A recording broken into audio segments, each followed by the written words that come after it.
Medan teke wun mishala wadao. Te shengde. Karon kel show teke boss medita long. Re rolamo. Cham nas ne pam.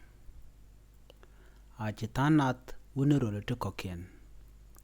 Chitandien wudebre jier. Kader mai midit. To okoro menang nas a meneli. Kashen kel show kawre loa kawer. Me show back show wadao kawjek. Re loade. Chulo de teza long ko chataka ngwa ki gir. Show we chagwa long. An ba kunak. Kashan kolo bile yes. Ko bela toja ka.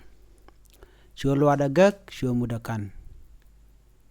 Ajanu we kaw ngot. Show ka robar. Show ka luak will kana kaw warm dita long kana kaw.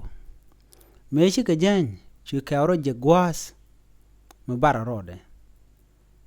Show kaw robarar. Re luak.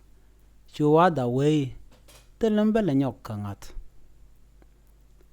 Bado liak. Enimi chacham ki shamwam. Aljana nada we wadaw. Ibe liak ni shamwam. Ki shamwam. Ki beliak nimi chacham. Katoglanam.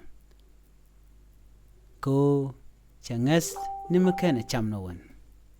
Gwase chikaw tere luak. Chwe jo dong. Ibe kaw. Ibe na ki be cham. Duno chu kaw. Rode chu bar. Chwe chu laro. En bena nget nimi chakap. Makan kap. Chana bengat.